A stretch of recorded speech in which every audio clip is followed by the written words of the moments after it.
70 minute हैं तुम्हारे पास, तुम्हारी ज़िंदगी के सबसे खास 70 मिनट। आज तुम अच्छा खेलो या बुरा, ये 70 मिनट तुम्हें जीवन भर याद रहेंगे।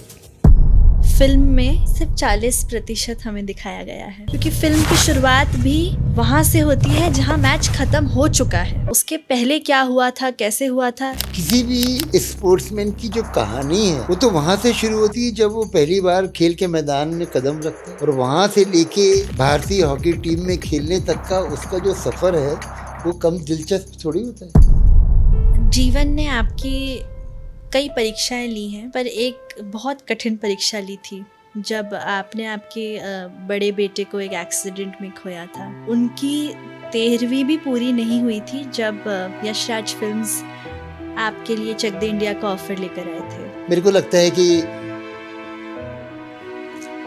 ईश्वर मेरे से सारी की सारी मेरी शोहरत ले ली, मेरा जो भी लाभ है वो सारा का सारा ले ली, लेकिन मुझे मेरा बेटा दे।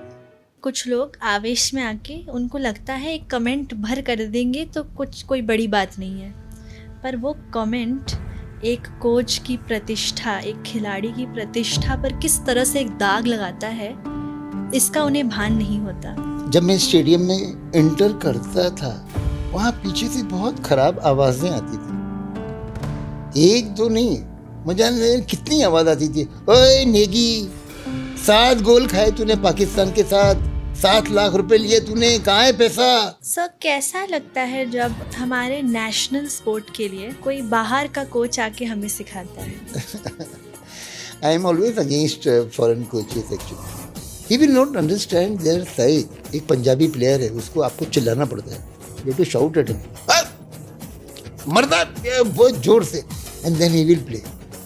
जब मैं अभी जा रहा था जब बेंगलोर, और वहाँ पर मुझे पाटीदार मिले जो जिनको आपके फादर ने क्रिकेट सिखाया, और उन्होंने फटक से हमें Khurasia, is my coach and this and that. तो एक कोच को बहुत गर्व होता है जब उसके खिलाड़ी इस तरीके से अच्छा खेलते हैं। रजत पाटीदार को देख के मेरे को लगा कि देखो ये कैसी मेहनत करी होगी, कैसे आपके फादर ने उनको ट्रेन किया होगा। I would like to begin, सबसे पहले मैं आपको बहुत बहुत धन्यवाद बोलना चाहती हूँ कि आपने हमारे साथ पॉडकास्ट करना स्वीकारा। So thank you so much. Sir, जब हम आपका जीवन देखते हैं तो समझते हैं कि आप एक बहुत अनोखी शख्सियत हैं। You are a very versatile personality, जिसे वन इन मैनी कहा जाता है। आपने हॉकी में इंडिया को as a goalkeeper and as a coach represent किया है। एक बहुत फेमस डांस रियलिटी शो है झलक दिखला जा, उसके आप कंटेस्टेंट रहे हैं, और मैंने आपके डांस वीडियो देखे हैं, और क्योंकि मैं एक क्लासिकल डांसर हूँ तो मैं नोटिस किए बिना रह नहीं पाई कि आपने कहीं भी ताल नहीं छोड़ी, और वो बहुत कठिन अभ्यास होता है कि ताल पकड़े रहना थ्रू आउट द डांस। साथ ही फिर मेन स्ट्रीम बॉलीवुड में फ़िल्मों और पहाड़ी गढ़वाली गीत और सिनेमा से भी आप बखूबी जुड़े हुए हैं। क्षण भर को लगता है कि एक व्यक्ति इतना सब कुछ कैसे कर सकता है, और ना सिर्फ आपने अलग अलग फील्ड में कदम रखे हैं पर सभी के साथ न्याय भी किया है। आप ये सब कैसे करते हैं? सबसे पहले तो कम ऑन क्लैप में जो आपने मुझे बुलाया, मैं कीर्ति में तहे दिल से पूरे खेल जगत की तरफ से, विशेषकर हॉकी जगत की तरफ से आपको बहुत बहुत धन्यवाद करता हूँ। जहाँ तक मेरा खुद का संबंध है, एक आम हॉकी प्लेयर की तरह मैंने भी अपना खेल जीवन शुरू किया, और उतार चढ़ाव तो खैर सभी की ज़िंदगी में आते हैं, लेकिन ये है कि जो अपॉर्चुनिटीज़ मुझे लाइफ में मिली उससे मैंने एकदम से जोर से जाके पकड़ लिया। फिर वो चाहे खेलना हो, कोचिंग हो, डांस करना हो, यहाँ तक कि मैंने NCPA में एक रियलिटी शो किया। क्या बात कर? हमारे reality show means one act play जी। वो वन एक्ट प्ले मैंने यहाँ पर रविंद्र नाट्यगृह में भी किया। अच्छा। वन एक्ट प्ले मतलब 1.25 घंटे सबको बांध के रखना, और हिंदुस्तान का सबसे बड़ा इस तरह से। और आजकल भी मैं जब भी मौका मिलता हूँ बहुत बड़े बड़े कॉरपोरेट्स में जाकर अपनी सारी बातों को लोगों के साथ में शेयर करता हूँ, और उन्हें भी बहुत अच्छा लगता है।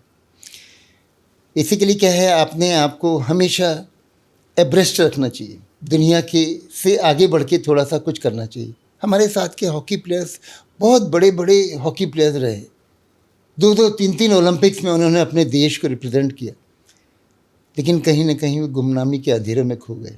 जी। क्यों? क्योंकि उन्होंने जो भी दूसरी अपॉर्चुनिटीज़ कभी उनको मिली होंगी उसका वो फ़ायदा नहीं उठाया। मैंने बहुत ज़्यादा सोच समझ के कुछ नहीं किया, लेकिन हाँ, मैं बहुत पढ़ता हूँ, दुनिया में क्या चल रहा है सब देखता हूँ, और अपने आप को इस तरीके से व्यस्त रखने की कोशिश भी करता हूँ। सर आप जिस भी फील्ड को आपने चुना है उसमें बखूबी आपने उसके साथ न्याय किया है। ये जान के ये अत्यंत प्रशंसनीय और सराहनीय बात है कि आपने सिर्फ उसको चुना और छोड़ा नहीं, उसके साथ न्याय किया है। ऐसी चीज़ें जब आपको एप्रिसिएशन मिलता भी है तो आपको लगता है कि नहीं, सच में जीवन सफल हो रहा है। नहीं सर। तो कम ऑन क्लैप। जी सर। सर 1982 एक काफ़ी ऐतिहासिक मैच, पर उस मैच के बाद बहुत कुछ बदल गया। डीप डाउन हम सब जानते हैं कि आप कितने बड़े देशभक्त हैं। मुझे सुन के बहुत ख़राब लगा कि लोगों ने उस मैच के बाद, उस खेल के बाद काफ़ी अपमानजनक बातें कहीं। सर, ये बातें सिर्फ वो ही लोग कर सकते हैं जिन्होंने कभी हॉकी स्टिक नहीं उठाई, जिन्होंने कभी ड्रिबल नहीं किया, जिन्होंने एक पास नहीं दिया।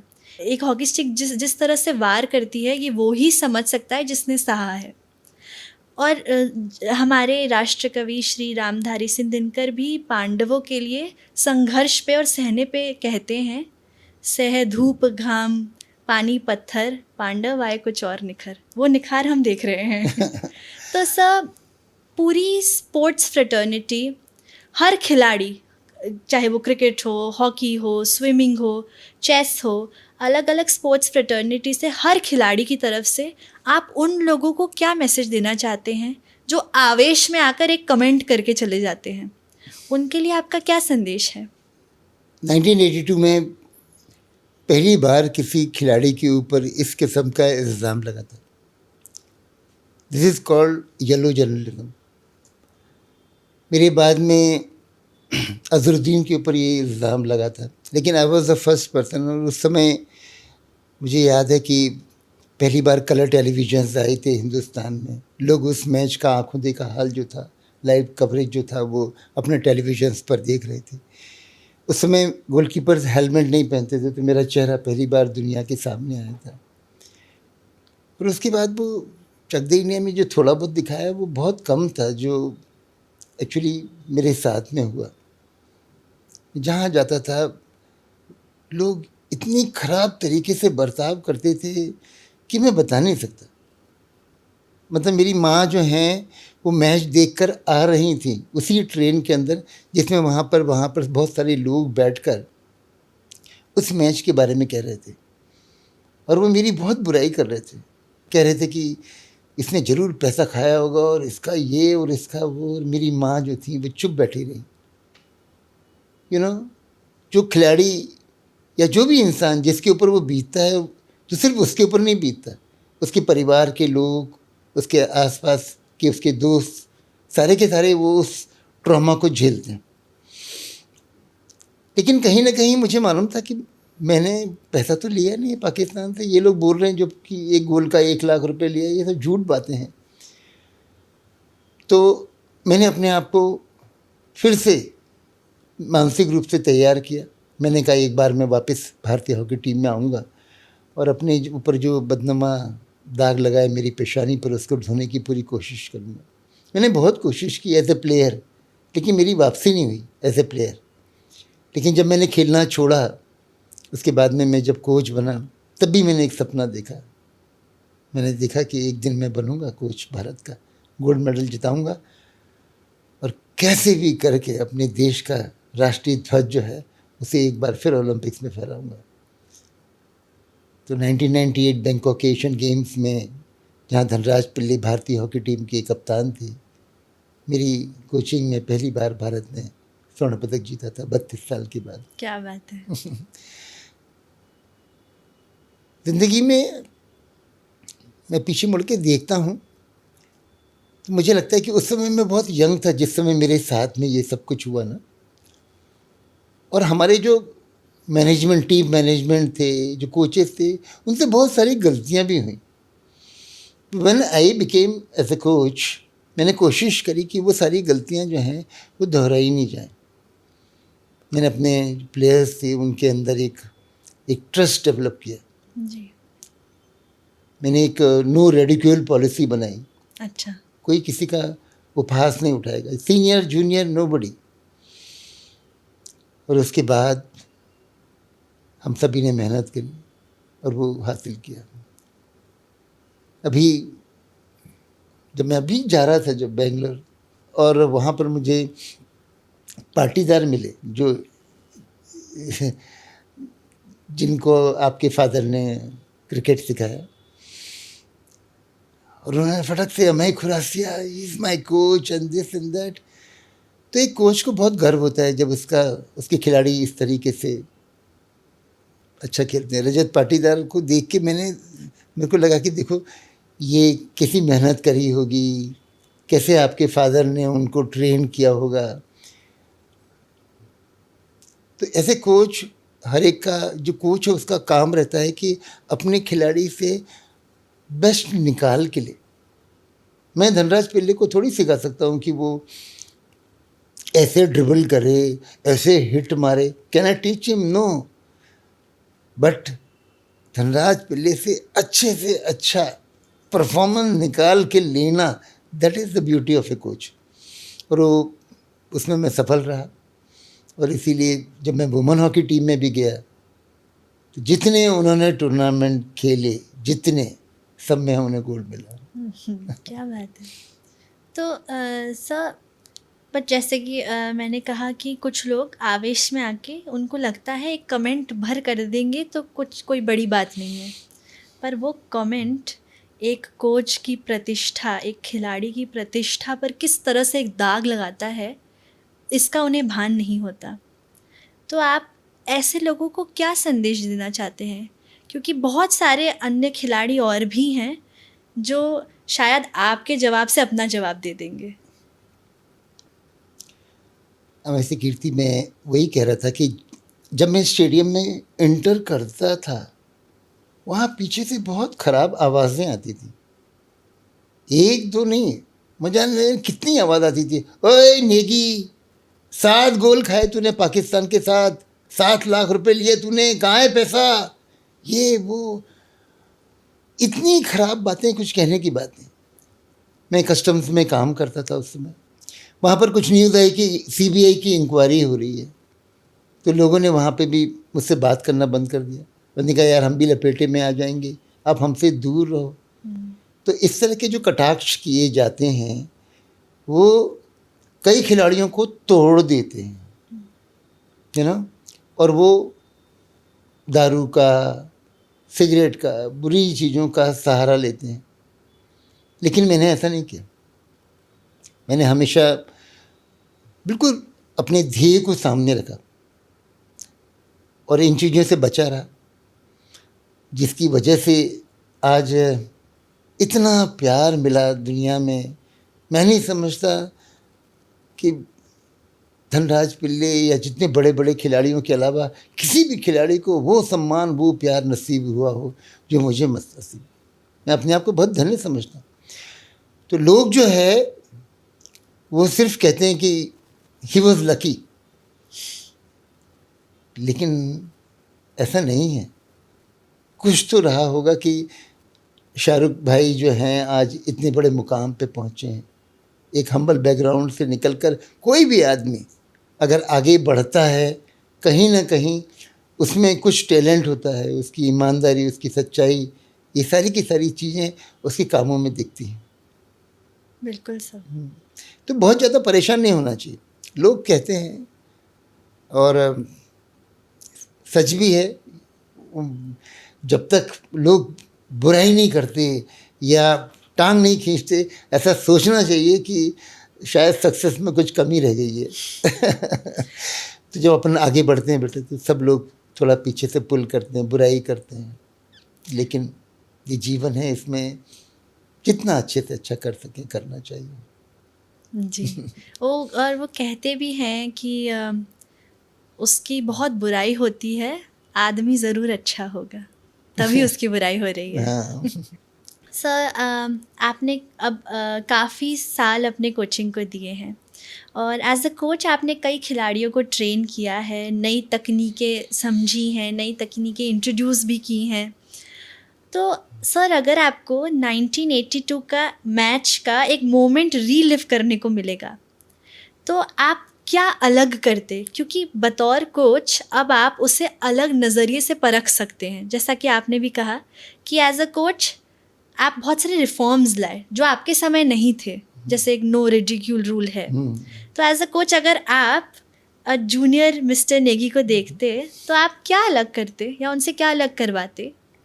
पहला गोल हमारे कप्तान ज़फ़र इकबाल ने मारा था और उसके बाद में किसी ने एक ओवरहेड पास दिया, वो बॉल उछली, मेरे सामने आई, वहाँ से हसन सरदार सामने से आए, उन्होंने मेरे सामने से वो बॉल को मेरे ऊपर से हल्का सा उठाया और बिल्कुल मेरे सामने थे और मेरे हाथ में हॉकी स्टिक थी।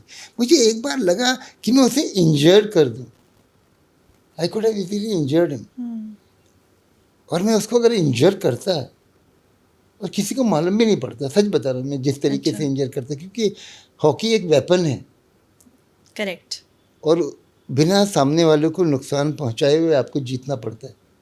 इसीलिए वो हॉकी जो है वो हिंदुस्तान के रग रग में है, क्योंकि ये जो बात सोच है ना, ये हमारे सारे भारतीय की रहती है कि हम ज़िंदगी में आगे बढ़ते हैं बिना किसी का नुकसान पहुंचाए। तो जब वो बॉल उछली थी और वो बॉल मैं हसन सरदार को धीरे से टक करके नाक में मार देता है या कहीं मार देता है या कुछ भी कर देता है, तो शायद उस दिन हम मैच जीत जाते थे। लेकिन आज भी अगर ऐसा मौका मिलता तब भी मैं करूं नहीं। लेकिन ये बात सच है कि उस दिन मैं ख़राब खेल रहा था, आई वॉज अंडर प्रेशर, हो सकता है। और मैंने कई बार अपने जो कोच थे उनको कहा कि मुझे बदल दिया जाए। अच्छा। सेकंड गोलकीपर है। मिसेस इंदिरा गांधी ने अपने एडीसी को भेजा ये कहने के लिए कि नेगी को चेंज कर दो। She was watching the match, लेकिन उन्होंने चेंज नहीं किया। लेकिन आज मैं समझता हूँ कि हर एक खिलाड़ी का दिन होता है, और हर एक आदमी ऐसा है कि एक दिन खराब खेलते ही है। You can't perform continuously at the top of your level, कोई भी। और छोटी छोटी बातें हैं, बिल्कुल छोटी छोटी बातें, वो खेल के दौरान एक बहुत बड़ा रूप ले लेती है। जैसे आपकी मदर की तबीयत खराब हो गई, सडनली शी स्टार्टेड वॉमिटिंग, और मैं मैच में जा रहा हूँ और वहाँ से फ़ोन आया कि your mom is not well. मैं वही हूँ, मेरा खेल वही है, मेरी हॉकी स्टिक वही है, मेरी सारे, लेकिन I don't know. So mind is such a powerful weapon जिसे समझना अब मुझे आने लगा है। उस समय नहीं समझ में आता था, लेकिन अब मुझे समझ में आता है कि अगर हमें मैच जीतना है तो 80% मेंटल टफनेस के ऊपर ध्यान देना पड़ेगा। तो वो नेगी और आज की नेगी में ये बहुत ज़्यादा फ़र्क है कि मैं इस बात को बहुत अच्छे से समझता हूँ कि physical conditioning, planning on laptop and computers, that is a separate issue. But all you have to do is prepare your player in such a way that he is at the peak of his anxiety level, अच्छे से good level, and then he performs. क्या होता है, एक anxiety level होता है। आप कहीं एक एग्ज़ाम्स देने के लिए जा रहे हैं, आप बहुत ज़्यादा घबरा रहे हैं, तो बहुत ज़्यादा घबराएंगे ना तो परफॉर्मेंस डाउन हो जाता है। यू आर वेरी कैजुअल, आपको फ़र्क ही नहीं पड़ रहा, एग्ज़ाम में जाना ठीक है यार, क्या फिर भी नहीं होता। तो हल्की सी नर्वसनेस, हल्की सी एंग्जाइटी किसी भी कंपटीशन के लिए ज़रूरी होती है। मैं जब यहाँ पर आता हूँ, किसी पॉडकास्ट में बैठता हूँ, किसी फंक्शन में जाता हूँ, आज भी आज भी पेट में गुड़गुड़ होता है मेरे, सच बता रहा हूँ। मैंने कितने सारे शोज़ किए होंगे, कितने सारे रियलिटी शोज़ किए, लेकिन every time I stand on the stage और कैमरा हो सामने, हल्का सा वो जो फीलिंग है ना, it gives me that extra energy. And मैं समझता हूँ हर एक वो इंसान जो आगे कुछ बढ़ना चाहता है, उसे इस बात को ध्यान रखना चाहिए कि जब भी मौका मिले, you know, you give your best. कुछ भी, it can be a small thing, it can be a big thing. जी। और सर जैसे आपने जैसे अभी प्रेशर की भी बात की और आपने कहा कि बहुत परेशान हो तब भी बेस्ट नहीं आएगा और बहुत मस्त हो तो भी बेस्ट नहीं आएगा।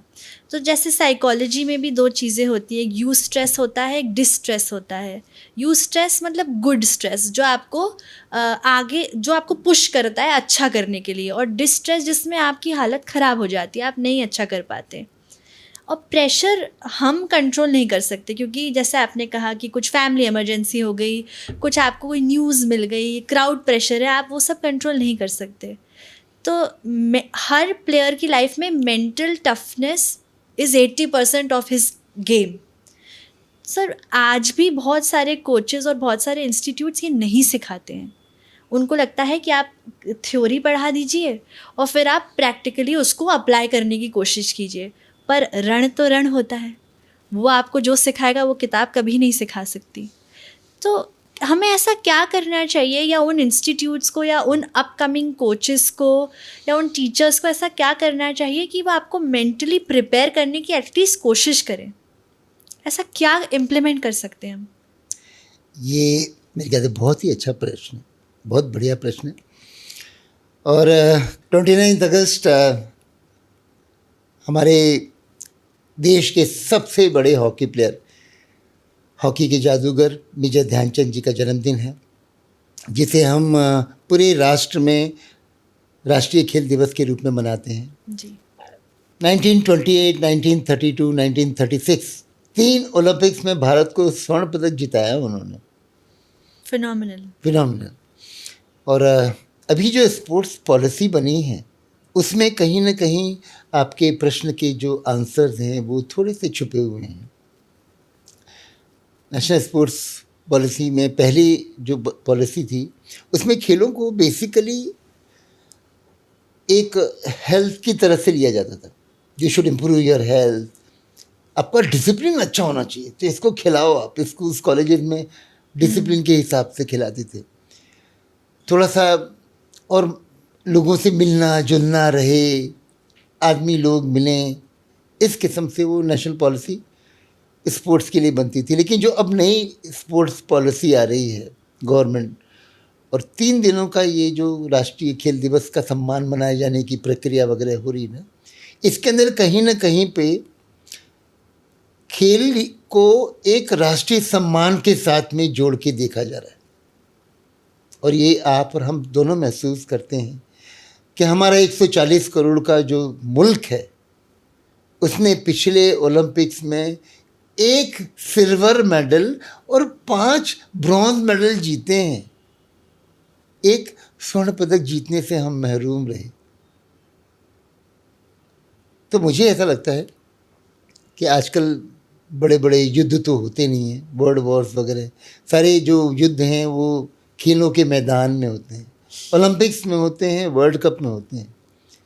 तो कहीं ना कहीं जो हमारी स्पोर्ट्स पॉलिसी है उसमें ये बहुत ज़रूरी है कि इस किस्म के बदलाव लेके आए कि हमारे ज़्यादा खिलाड़ी जो हैं वो और मेडल्स जीतें। और उसके लिए सबसे ज़्यादा जो ज़रूरी है वो है कि हम अपने आप को जो विदेशों की जो पॉलिसीज़ हैं उसके साथ में थोड़ा बहुत मैच करें।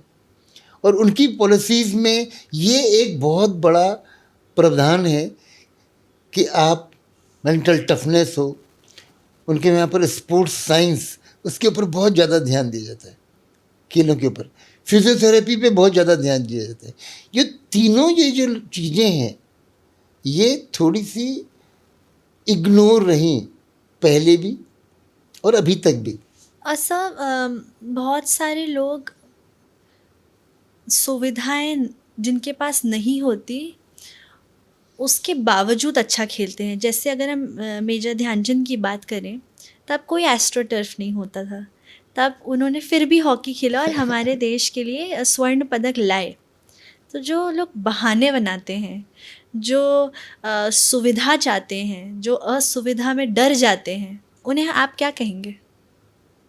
सबसे पहले तो अमय कीर्ति, आई एम क्वाइट सरप्राइज कि इतना इन डेप्थ आपको खेलों के बारे में मालूम है। कहीं ना कहीं पे आपके घर में खेलों के प्रति ऐसी संजीदगी से चर्चा होती है शायद इसीलिए। लेकिन बेटा ये है कि जितने भी खिलाड़ी जनरली निकलते हैं उनके अंदर कहीं ना कहीं पे एक भूख होती है, और जिसके 100%। अंदर वो भूख होती है ना, वही आगे आते हैं। बिल्कुल। और इसीलिए हम देखते हैं कि बहुत बड़े बड़े खिलाड़ियों के बेटे भी बहुत ज़्यादा कर नहीं पाते, क्योंकि वो भूख की थोड़ी सी कमी रहती है।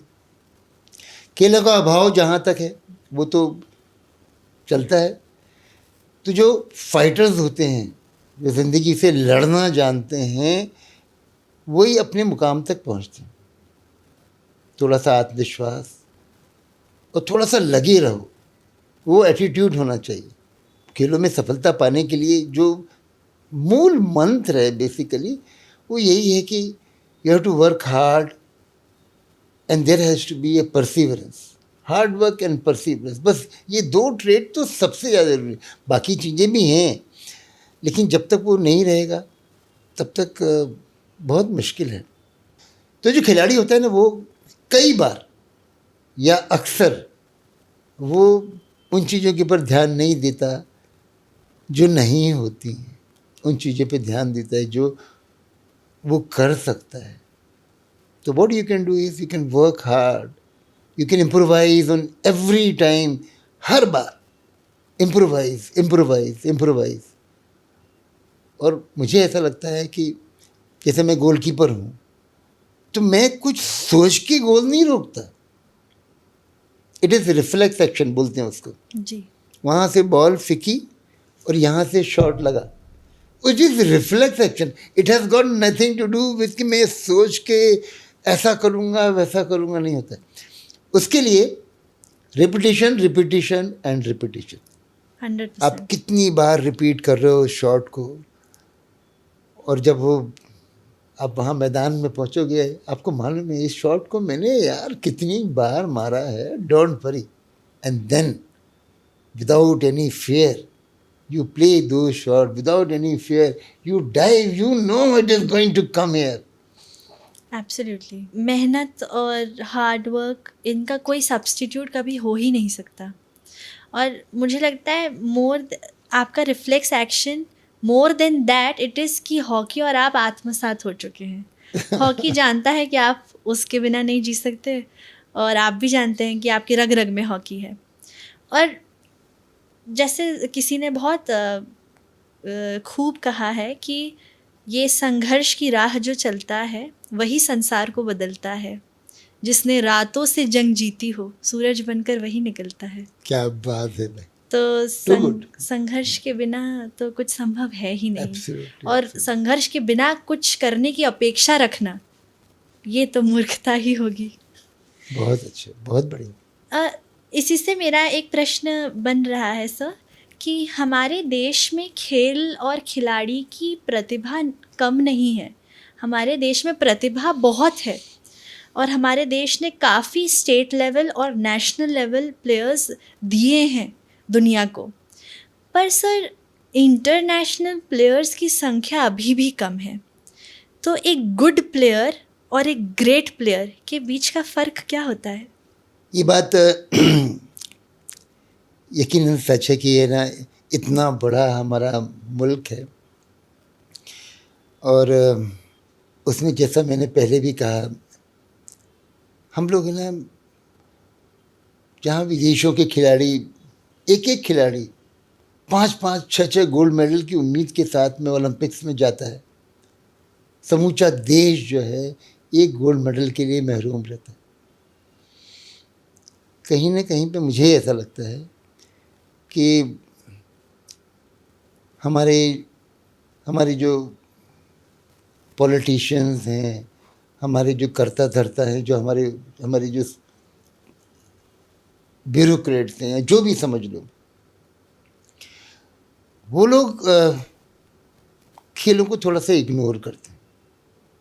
उनकी प्रायोरिटी में sports is the last thing, ऐसा मुझे लगता है। हो सकता है मैं गलत भी हूँ, क्योंकि अगर इंदौर का ही एग्ज़ाम्पल लिया जाए, आज 7 साल से, जब से मैं यहाँ आया हूँ, एक हॉकी का मैदान नहीं है, एस्ट्रोटर्फ नहीं है।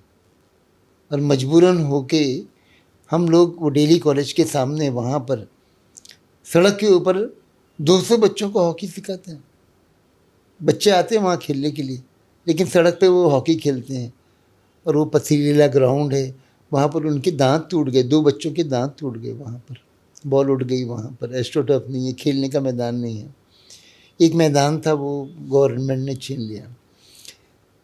कहीं ना कहीं जो पॉलिसी मेकर्स हैं, उनकी तरफ से बहुत बड़ी भूल हुई है। ये बात बिल्कुल मान के चलना आप, क्योंकि खिलाड़ी का जीवन जो है वो बहुत छोटा सा होता है। एक स्ट्रॉन्ग सपोर्ट सिस्टम की ज़रूरत बहुत है, ज़्यादा स्ट्रॉन्ग सपोर्ट सिस्टम की ज़रूरत है। क्योंकि जो प्रतिभा है वो छुप रही है, क्योंकि उनके पास फैसिलिटीज़ नहीं हैं। इसलिए हमें हमारे गवर्नमेंट और ब्यूरोक्रेट से एक अच्छे स्ट्रॉन्ग फैसिलिटी सिस्टम की ज़रूरत है। बहुत ज़रूरत है। और थोड़ा सा ना स्पोर्ट्समैन को इन्वॉल्व करना चाहिए। जी, जैसे हम लोग हैं, हम लोगों ने पूरी दुनिया देखी है। We have travelled round the globe and we have seen the best of the facilities. हमें इन्वॉल्व करके कुछ आप प्लानिंग करें, then we can do something. आप तो बैकबोन ही हैं। सर, हमने एक सेगमेंट स्पेशली आपके लिए तैयार किया है, उसका नाम है ऑन द ग्राउंड। तो हम उसमें आपसे कुछ क्वेश्चंस पूछेंगे। अगर आप उन क्वेश्चन से सहमत हैं, अगर आप अग्री करते हैं तो आपको हिट कहना है, अगर आप डिसअग्री करते हैं तो आपको पेनल्टी कहना है। So can I please ask you दोस धीरे क्वेश्चंस? धीरे हाँ। India is on its way back to being a global hockey powerhouse. Hit. The goalkeeper has the most unique pre-game ritual. Hit. Sir, आपका क्या था? Goalkeeper और कोई भी sportsman जो रहते हैं ना, वो थोड़े से क्या बोलते हैं, प्रेजुडिस रहते हैं कि भाई ये ऐसा, तो वो पैड लेफ्ट हैंड पहले ये पहनेंगे, अच्छा। फिर ये करेंगे, ये कदम दे के अंदर निकलेंगे। गोलकीपर लोग अकेले ही रहते हैं एक्चुअली मैदान में हमेशा। जी। बाकी खिलाड़ी तो हाँ। खेलते रहते हैं, वो अकेला रहता है जनरली। तो वो अपने आप को मेंटली किस तरीके से स्ट्रॉन्ग करे, तो ये जो तरीके आपने बोले ना। Hockey still holds emotional value being the national sport. Hit. Padding up takes longer than warm up. Penalty actually. Your jersey number is luckier than your birthday. Hit. Sir, आपका जर्सी नंबर क्या था? Jersey number मेरा हमेशा 1 रहा, अच्छा, always 1। Lovely. हाँ। Your warm up has always been dance moves. ये भी हिट है एक्चुअली। अच्छा, तो आप करते थे डांस? गोलकीपर्स बेसिकली उसके अंदर बहुत सारे गेम का मिश्रण होता है। वो फुटबॉल की तरह किक करता है, हाँ, स्विमर की तरह डाइव मारता करता है, है। बैडमिंटन की तरह उसके फुट मूव्स होते हैं। सो वो डांसिंग हो जाता है। रहता है Jack. You talk to the goalpost as if it's your teammate. Hit. आप करते थे बात? तो सर, आप कभी गोलपोस्ट से ये भी कहते होंगे आज थोड़ा देख लेना, थोड़ा साथ देना? वो क्या है कि वो एक तरह से it is like your second home, yes. Goal post, क्योंकि आप उसके ऊपर इतना ज़्यादा समय बिताते हो, शायद आप अपने घर में भी नहीं बिताते होगे। और जिस समय हमारे प्लेइंग डेज थे, आई रिमेंबर, हम लोग जितना रन करते थे आप लोग सोच भी नहीं सकते। The team's mood depends on the breakfast buffet. Penalty. The last question. The coach believes fitness is the solution to everything in life. Penalty. अच्छा फिटनेस तो है, जी फिटनेस अपने आप में है, लेकिन fitness of mind also is equally important. Very well said sir, very well said sir. कैसा लगता है जब हमारे नेशनल स्पोर्ट के लिए कोई बाहर का कोच आके हमें सिखाता है I am always against foreign coaches actually. कि सर ये हमारा स्पोर्ट, हमारा नेशनल स्पोर्ट है। हमारा नेशनल स्पोर्ट है और ये वो खेल है जिसे हमने दुनिया को सिखाया है। अगर हम में कुछ कमी है तो मैं ये कहता हूँ कि हमारे जो फेडरेशन के लोग हैं वो हमारे कोचेस को बाहर भेजें, ट्रेन बीपीएड कराने के लिए, ट्रेन कराने के लिए, जो फॉरेन के जो एफआईएच के कोर्सेज हैं वो कराने के लिए भेजें। लेकिन फॉरेन कोच को हम 25 लाख 50 लाख रुपए दे रहे हैं per month, which I don't think, मालूम नहीं क्यों, मुझे ऐसा लगता है कि जो हमारे प्लेयर्स हैं वो डिफरेंट बैकग्राउंड से आते हैं, सारे के सारे। कोई पंजाब से आता है, कोई यूपी से आता है, कोई बिहार से आता है। सबका माइंडसेट, सबका ये वो सब कुछ बिल्कुल अलग है। और उनको एक टीम के रूप में बनाना ये एक फॉरेन कोच के बस का नहीं है। He will not understand their side. एक पंजाबी प्लेयर है, उसको आपको चिल्लाना पड़ता है, you have to shout at him, मरदा, बहुत जोर से, and then he will play. But if you shout at a player from Mumbai और महाराष्ट्र, वो जितना खेलता है वो भी भूल जाएगा। So like that you have to treat everyone differently, each and every player. और जब आप उनके साथ में जेल आउट होते हैं, उनकी बातों को समझते हैं, एक एक चीज़ समझते हैं कि आज मेरे प्लेयर का ये चीज़ कुछ प्रॉब्लम है, वो the way he moves you make out कि ये कुछ गड़बड़ है। तो वो मुझे नहीं लगता कि एक फॉरेन कोच कर सकता। I think so there is a mindset in somewhere in a country कि अगर कुछ फॉरेन से आ रहा है तो अच्छा ही है, तो उसे अंधाधुन फॉलो करने में हम लग जाते हैं। It could also be a reason कि हम बाहर से कोचेस अपॉइंट करना चाह रहे हैं, बट हमारी मिट्टी को हमसे बेहतर और कौन समझ सकता है। Absolutely, I totally agree with you. So moving on, Chak De India. आपने काफ़ी समय पूरी फिल्म सेट पे गुजारा, आपने काफ़ी समय मिस्टर शाहरुख खान के साथ गुजारा, और मुझे छोड़ दीजिए, हम सब बहुत उत्सुक हैं ये जानने के लिए कि आपका उनके साथ एक्सपीरियंस कैसा रहा, apart from that American bounce that comes so naturally to him. A real life hero had what experience with the real life hero? Shahrukh भाई को पूरा देश किंग खान ऐसे तो नहीं बोलता है। He is a big star. उनकी फॉलोइंग, उनका पूरा जीवन जो है, जिस तरीके से वो देखा हम लोगों ने बहुत नज़दीक से, that is our inspiring actually. Shahrukh भाई और मैं हमेशा शूटिंग के बाद में फुटबॉल मैच खेलते थे वहाँ पर। है अमेरिकन बाउंस उनमें बहुत ज़बरदस्त, but is a great footballer, the way ही, और बहुत अच्छा, मतलब क्या, जब पीछे मुड़ के देखता हूँ एक सपना जैसा लगता है सब कुछ। चक दे इंडिया की शूटिंग से लेके एक एक सीन जो आप लोग देखते हैं हॉकी का, वो मैंने डिज़ाइन किया। तो it is like a dream, और आंखें थोड़ी सी नम हो जाती हैं ये सोच के कि वो मेरे ख्याल से मेरी ज़िंदगी का सबसे अच्छा दिन था। और सबसे अच्छा दिन वो भी था जिस दिन 10 अगस्त को 2007 को ये पिक्चर रिलीज़ हुई थी। और उसके बाद में लोगों का प्यार कैसे उमड़ा है, कैसे उमड़ा है, मैं बता नहीं सकता। मेरी ज़िंदगी में मैं कभी सोच नहीं सकता कि कोई इतना प्यार कर सकता है आपको। कोई अखबार, कोई टेलीविज़न, कोई मैगज़ीन, मतलब स्टारडस्ट मैगज़ीन में 7 पेज का ब्लो अप आया मेरा। Stardust because I am not a sports, I am not कोई स्टार है, लेकिन 7 पेज का ब्लो अप था. I did walk the talk with mister Shekhar Gupta.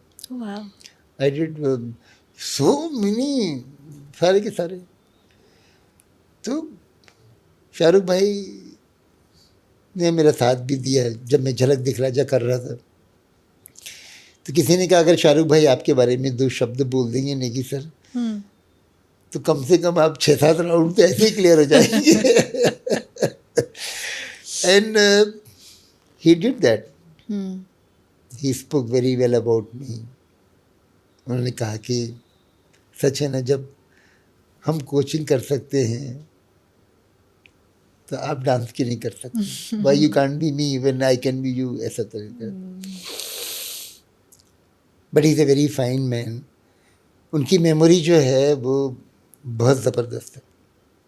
मतलब 5-6 पेज के डायलॉग अगर 10 मिनट उनको देना तो पूरे वर्ड बाय वर्ड याद रहते, word by word. Doesn't have to, मतलब कभी भी उनका कोई फंबल नहीं हुआ. अच्छा. डायलॉग भूल गए, ये हो गए वो गए, कभी नहीं देखा मैंने. अगर ये टेक हुआ तो वो सिर्फ टेक्निकल मिस्टेक या फिर कुछ आज साउंड में प्रॉब्लम है, लाइट का इफेक्ट कम आ रहा है, अदरवाइज ग्रेट. बहुत बड़े स्टार हैं. तो सर आपने उस फिल्म में जितने भी एक्टर्स थे, जो पूरी विमेंस टीम थी, मिस्टर शाहरुख खान और अन्य जो और भी कैरेक्टर्स थे, आपने उन सबको हॉकी के लिए ट्रेन किया. एक तरह से उन्होंने आपके थ्रू हॉकी में PhD कर ली थी. तो आपने भी उनको सिखाते सिखाते आपके खुद के बारे में कुछ डिस्कवर किया होगा, या उनसे कुछ एक्सपीरियंस के थ्रू कुछ आपने सीखा होगा, क्योंकि हर एक्सपीरियंस कुछ ना कुछ ज़रूर सिखा के जाता है. वो हमें हमारे साथ प्लीज़ शेयर कीजिए. एक्चुअली क्या था कि ये लड़कियां इन्होंने हॉकी खेली नहीं थी. जी. मुझे याद है वो पहली बार ग्राउंड में गई वो, और वो उन्होंने हॉकी स्टिक मारी, बॉल वहीं की वहीं, और वो पूरी घूम गई वो.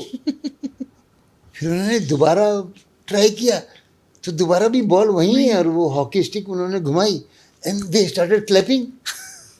I said hello, 6 months down the line you are going to represent India on the screen. Indian women hockey team, आपको वहाँ पर दिखाना है. Don't laugh. उसके बाद में उनकी ट्रेनिंग शुरू हो गई. तो वो जब थोड़ी सी ट्रेनिंग करने लगे थे कि नेगी सर ये प्रॉब्लम है यहाँ पे. क्या प्रॉब्लम? अब वो शॉर्ट्स पहनती हैं तो वो बाल उनके वो सब काले हो रहे थे, पैर वैर काले होने लग गए. ये डार्क हो रही है. मैंने कहा नो, वो स्क्रीन पे अच्छा दिखेगा, नेचुरल दिखेगा. हाँ. अच्छा ऐसा है तो यू टेल देम कि it will look nice on the screen, and they agree to do and they agree to it. उसके बाद में वो लोग थोड़ा सा कैट वॉक करती थी. They should do cat walk. अब वो उनको कैसे सिखाएं? And they have to behave like boys. Actually लड़कियां जो है ना वो हॉकी की वो सब लड़कों जैसी रहती हैं, एकदम बात करने में डरती बढ़ती नहीं है. So I too take them for run. और फिर मैं वहाँ पर उनको मेरिन ड्राइव के ऊपर रनिंग कराना, यहाँ रनिंग कराना, स्टेप रनिंग कराना, ये कराना वो कराना. आफ्टर 2-3 months वो सेम सुबह 4 बजे उठना, वहाँ से वापस आना, बीच में रनिंग करना, घर जाना. धीरे धीरे करके उनका जो टेम्पो था वो नीचे डाउन हो गया. मीन्स अब रोज ही वही हो रहा है तो मोनोटोनस हो गया. हाँ, मोनोटोनस हो गया. तो उन्होंने मेरे को बोला कि सर क्या करें, ये लोग तो अब सुन भी नहीं रहे हैं. मैंने कहा जब मैं विसल बजाऊंगा तो आपको इमीडिएटली आने का है. तो धीरे धीरे जब मैं विसल बजाता था तो थोड़ा टाइम लगाती थी. फिर मैं कहता था कि कुछ एक नारा लगाते थे हम लोग, है ना, क्या है कुछ मेरे को ध्यान नहीं आ रहा. माता जी, देव माता जी, जय माता दी, ऐसे करके ना जी. कुछ भी ऐसा, मतलब कोई भी नारा लगाते थे हम लोग. वो नारा भी धीरे धीरे करके उसकी भी वॉल्यूम कम हो गई, उसकी इंटेंसिटी भी कम होती इंटेंसिटी गई. कम हो हाँ. गई. थक गए थे वो थक एक्चुअली। गए थे वो लोग थोड़े से, 3-4 महीने बहुत ज़्यादा मेहनत हुई। तो उन्होंने बोला कि सर क्या करें। मैंने कहा काम करिए, आप 3-4 एक्ट्रेस लेके आइए कल, उनके साथ में खेलेंगे हम। तो मैंने कहा ठीक है। मैंने कहा दीपिका पादुकोण, मैंने कहा जिसको आप लेके आना चाहें। उन्होंने वहाँ की बॉलीवुड की 3-4 मेन एक्ट्रेस को बोला कि कल आपको आना है वहाँ पर ग्राउंड के अंदर।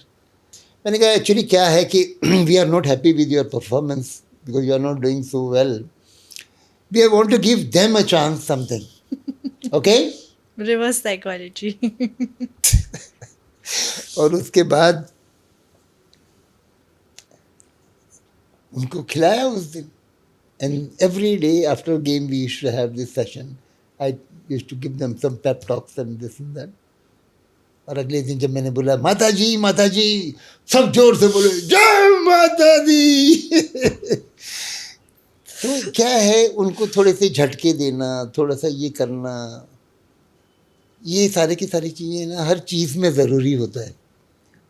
कोई ज़रूरी नहीं कि आप किसी को बहुत ज़्यादा प्रताड़ना दें, कुछ ये करें, लेकिन साम दाम दंड भेद एक कोच के लिए बहुत ज़रूरी होता है।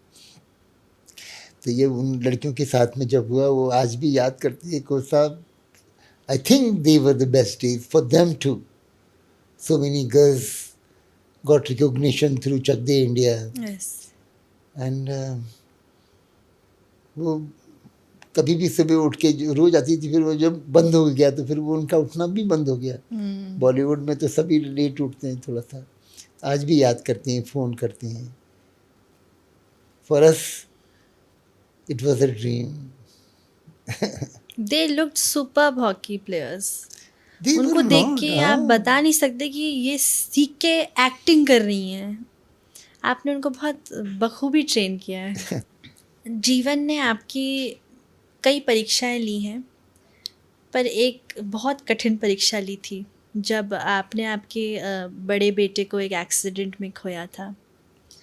और उनकी 13वीं भी पूरी नहीं हुई थी जब यशराज फिल्म्स आपके लिए चक दे इंडिया का ऑफ़र लेकर आए थे। कितनी अजीब दिव्यता है, आपने आपका एक अंश खोया और उसी समय आपको आपकी कहानी कहने का मौका भी मिला। एक पिता और एक खिलाड़ी के बीच क्या द्वंद्व चल रहा था उस समय? अब ऐसे कीर्ति में जब भी अपनी बेटी की बात निकलती है तो I become little emotional in the sense, मेरे को लगता है कि ईश्वर मेरे से सारी की सारी मेरी शोहरत ले ले, मेरा जो भी लाभ है वो सारा का सारा ले ले, लेकिन मुझे मेरा बेटा दे दे, यू नो। लेकिन ऐसा होता नहीं। लेकिन मैं सोचता हूँ ऐसा कि कभी ऐसा होता। और ये हमारे जो भारतीय परिवार हैं उसमें हमारे जो बच्चे हैं वो हमारे सब कुछ होते हैं, अपने बच्चे। फॉरेनर्स शायद इतना उन लोगों को नहीं होता है, लेकिन हमारे यहाँ पर हम लोग कुछ भी सोचते हैं, कुछ ये करते हैं तो ले दे के हमारे बच्चों के टॉपिक्स ही आते रहते हैं। 19 साल का था मेरा बेटा अभिरंजन, बहुत सारे सपने देखे थे मैंने उसके लिए। और वो मोटरसाइकिल में जा रहा था, उसका हेलमेट वो आगे रखा हुआ था उसने, और जब उसकी डेथ हुई तो मैं ऑफिस में था। मैंने बहुत सोचा कि इसकी टांग टूट जाए, कुछ हो जाए, भगवान, क्योंकि उन्होंने फ़ोन करके बोला आप जल्दी आ जाओ, अभिरंजन को कुछ हुआ है ऐसे करके। लेकिन आई लॉस्ट। फिर मेरी वाइफ, हमारे पूरा परिवार जो था वो बहुत बहुत परेशान था। और जब उन्होंने बोला भी कि 13वीं के दिन कि आप हमारे मूवी में काम करिए ऐसा वैसा, तब मैंने शुरू में बिल्कुल मना कर दिया। मैं उन्हें ना दूसरे हॉकी प्लेयर्स के पास लेके गया। मैं उन्हें एक क्लेरेंस लोबो है उसके पास लेके गया, धनराज पिल्ले के पास लेके गया, और लोगों के पास लेके गया। मैंने कहा इन लोगों से करा लो, लेकिन वो नहीं चाहते थे। और जब मैं पहली बार वहाँ यशराज फिल्म्स के स्टूडियो में गया और तब मैंने वहाँ पर वो स्क्रिप्ट वगैरह देखी, तब मुझे समझ में आया कि वो क्यों ऐसा चाहते थे। वो स्क्रिप्ट पूरी की पूरी मेरी कहानी थी, उनको अंदर की कहानी उसमें ठीक से मालूम नहीं थी कि क्या हुआ था, किससे क्या हुआ था। और जब मैं एग्री किया, मैंने ये सोचा कि शायद अपने दुखों से थोड़ा दूर जाने का एक मौका भी मिलेगा यहाँ पर, if I get involve in this. फिर एस्केप रूट है एक थोड़ा सा, फिर मैं उसमें जुड़ा। फिर वो 4-5 लड़कियाँ हैं ना, ऐसे छोटी छोटी वो एडीज होती हैं, क्या होती हैं, वो आके बैठ जाती थी वहाँ पर। फिर क्या हुआ सर, फिर क्या हुआ, फिर क्या हुआ, फिर वो पूरा बैठ के लिखती थी। जी। मेरी सारी स्क्रैप बुक जो मैंने ना पहला मैच खेला था उससे लेके लास्ट मैच तक के सारे पेपर कटिंग्स वगैरह मैंने संभाल के रखे थे। वो उन्होंने फिर वो देखे, उसको शाहरुख भाई को भी दिए वो सारे के सारे। उसमें वो सारी बातें लिखी हुई थी जो आप डायलॉग वगैरह जो पिक्चर में है, कि मैं अकेला थोड़ी हारा था यार, पूरी टीम हारी थी, ऐसे करके वो सारा का सारा। मैंने उनसे कहा कि मेरी वाइफ जो है वो मेरे साथ में रहेगी पूरे समय शूटिंग में, यही मेरी एक कंडीशन है, बाकी मेरी कोई दूसरी कंडीशन नहीं है। उन्होंने कहा कि वो शाहरुख की जो वाइफ है गौरी, उनको भी अलाउ नहीं करते हैं। चक दी इंडिया की शूटिंग के दौरान चक दी इंडिया में जो लड़कियां थी, उनके पेरेंट्स को मैंने कभी भी मैदान में देखा नहीं, नॉट वंस। उनको अलाउ ही नहीं किया उन लोगों ने मिलने के लिए, किसी यूनिट के लोग से, इससे उससे, किसी से नहीं, क्योंकि वो कहते हैं कि कुछ लॉस होता है क्या। लेकिन मैंने कहा नहीं, मुझे मेरी वाइफ चाहिए साथ में। They agreed and then we were there wherever the shooting went, she was all the time with me. फिर झलक दिखलाजा जब आया तब भी वो पूरे समय मेरे साथ में रहती थी। कभी कभी मुड़ के देखता हूँ तो लगता है कि ईश्वर आपसे कभी कभी ना कुछ चीज़ छीनता है तो आपको देता भी है। ऐसा नहीं होता कि वो ले लेगा देगा नहीं, ऐसा नहीं होता है। और ये भी है कि जितना ज़्यादा वो आपसे छीनता है, शायद उससे ज़्यादा आपको देने की वो कोशिश भी करता है। सर अगर एक मापदंड से देखें तो फिल्म में सिर्फ 40% हमें दिखाया गया है। मैं समझती हूँ फिल्म मेकर्स की अपनी लिमिटेशंस होती हैं, उन्हें क्रिएटिविटी, क्रिएटिव एस्पेक्ट्स, प्रोड्यूसर सबका ध्यान रखना पड़ता है, तो वो उन लिमिटेशंस, उन रिस्ट्रिक्शंस में सब कुछ चाह के भी कभी नहीं दिखा पाते हैं। तो वो जो 60% है, आप हमें उस हिस्से में ले चलिए जो हम देख नहीं पाए, क्योंकि फिल्म की शुरुआत भी वहाँ से होती है जहाँ मैच ख़त्म हो चुका है। उसके पहले क्या हुआ था, कैसे हुआ था, ये हमारी जनता नहीं जान पाई है। तो आपके ज़रिए हम ये जानना चाहते हैं। ये बात सच है अमय सिकृति की। वो पिक्चर की स्टार्ट जो है ना, वो हारने से शुरू हुई, लेकिन किसी भी स्पोर्ट्समैन की जो कहानी है वो तो वहाँ से शुरू होती है जब वो पहली बार खेल के मैदान में कदम रखता है, और वहाँ से लेके भारतीय हॉकी टीम में खेलने तक का उसका जो सफ़र है वो कम दिलचस्प थोड़ी होता है। मैं यहाँ पर एक प्रकाश हॉकी क्लब है, वहाँ पर खेलता था। ऐसी मैदान, बिल्कुल छोटा सा मैदान, जहाँ पहली बार मेरी माँ मेरे को हाथ पकड़ के लेके आई, और फिर उसके बाद से लेके अपने देश के लिए इतने सारे मैचेस आप जिता के देते हैं। न जाने कितने मैचेस आपने सिंगल हैंडेडली आपने जिता के दिए। एक मैच हुआ पाकिस्तान के साथ में, कलकत्ता के टेस्ट मैच में, रनिंग गेम में 2 पेनाल्टी स्ट्रोक बचाए मैंने।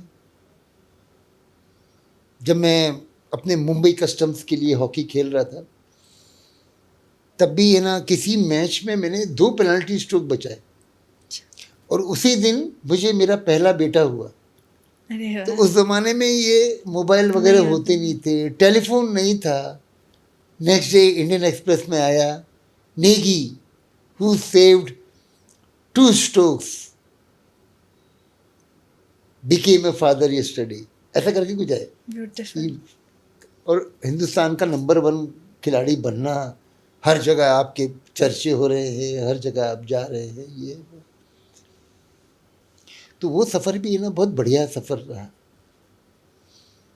और वहाँ से फिर वो आप नीचे गिरते हैं। नीचे गिरने के बाद में चक दे इंडिया में 2 मिनट में उन्होंने कहानी ख़त्म कर दी। 2 मिनट भी नहीं, थोड़ा सा है। हाय हाय हाय हाय, कोई पुतले जलाते हैं वो लोग, कहते हैं ऐसे लोगों को पाकिस्तान वापस भेज देना चाहिए, और ये वो। जी।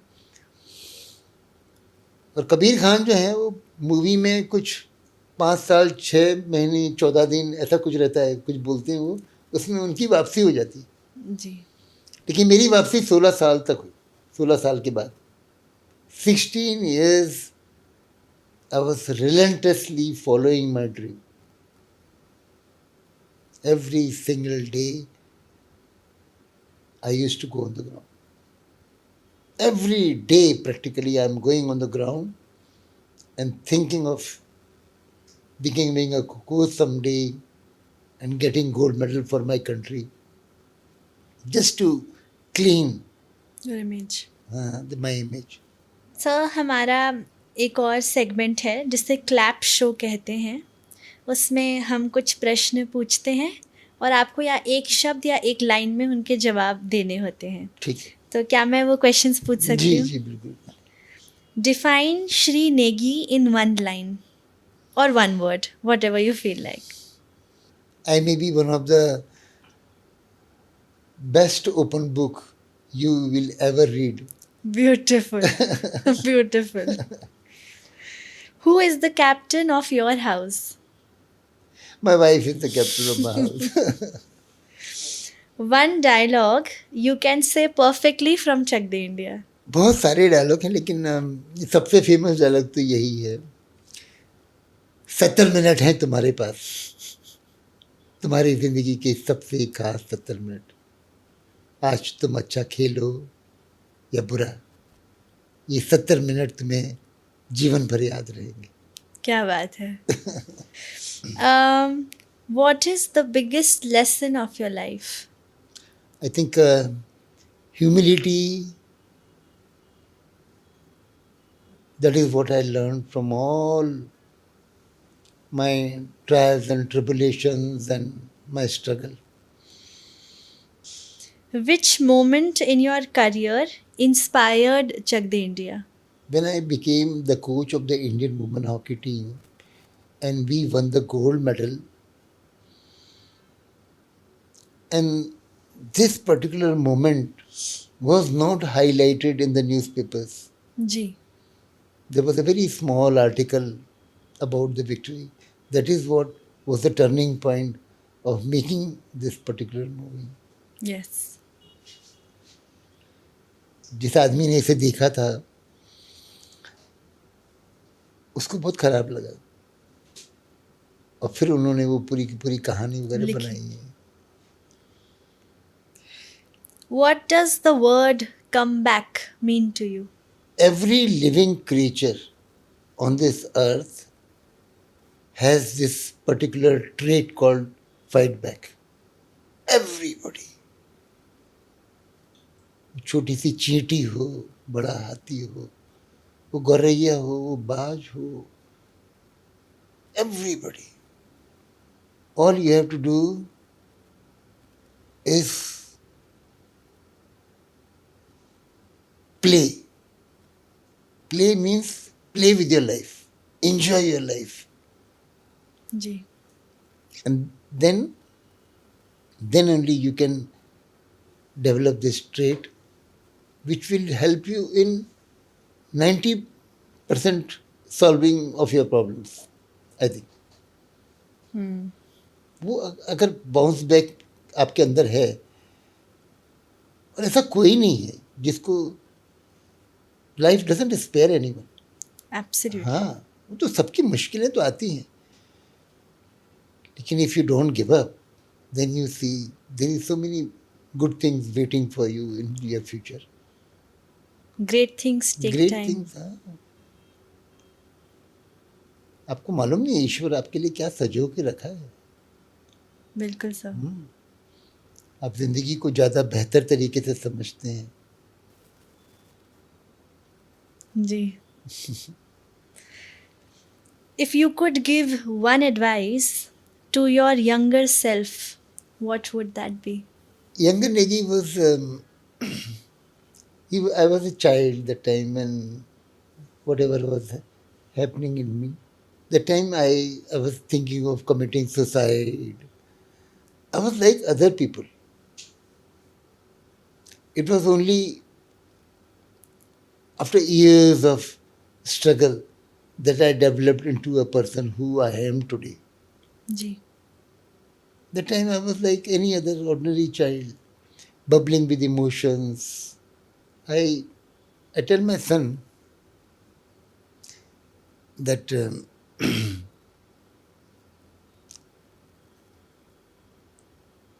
you take life as it comes, basically.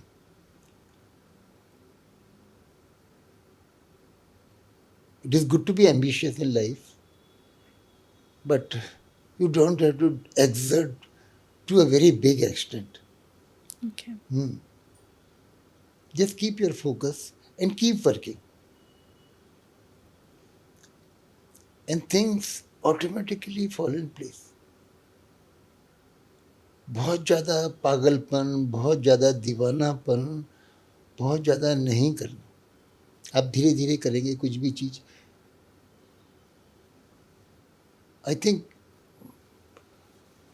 Nature मालूम नहीं क्या है. I am a very strong believer of this thing that so many things, when they are bound to happen, they happen. आप है ना बहुत कोशिश करके देखेंगे आपको नहीं मिलेगा वो. और कई बार बहुत आसानी से वो सारी चीज़ें आपको मिल जाती हैं.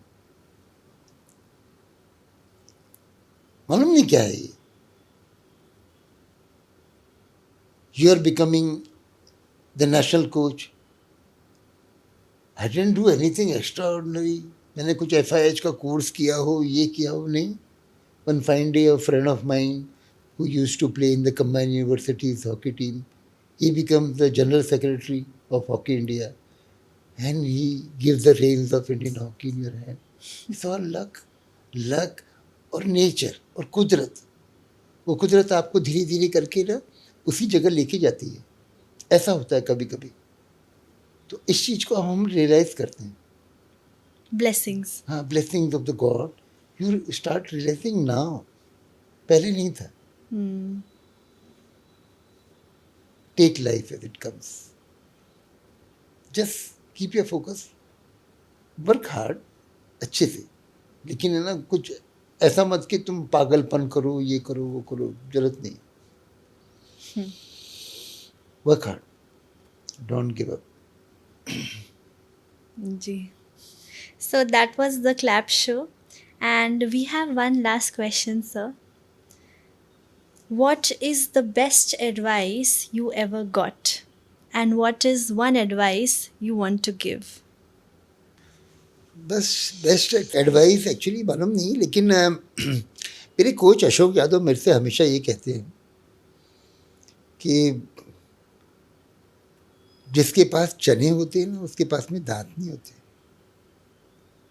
और जिसके पास दांत होते हैं उसके पास चने नहीं होते. तुम्हारे पास दोनों चीज़ें हैं. ऐसा बोलते वो. ये भी कहते कि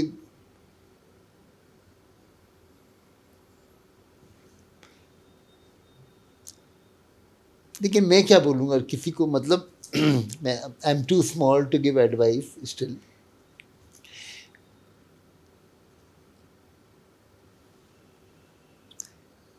But I'll say that this life is very beautiful. There are so many good things waiting for you. To happen. ईश्वर ने अगर आपको बनाया है तो बहुत कुछ सोच के बनाया. He doesn't make scrap, you know, he make something beautiful. You are the most beautiful creature of this planet. You love yourself. अपने आप को प्यार करो. And trust me, the best of the things are going to happen to you. My best wishes always and always with you. Beautiful. Beautiful. We are parting on words of wisdom from you. And आपका sir resilience, आपका संघर्ष और आपका हर चीज़ में खुशी ढूंढ लेना, इससे मुझे एक लाइन याद आई है जो मैं आपके लिए कहना चाहती हूँ कि हर तपिश में आप चलते आए हैं. धूप कितनी भी तेज़ हो, समंदर कहाँ सूखा करते हैं. बहुत बढ़िया. Thank you so much, sir, for joining us on this podcast, and to everybody, you've given such beautiful messages and you've given us life lessons to live by. So thank you so much. Thank you so much, sir. Thank you.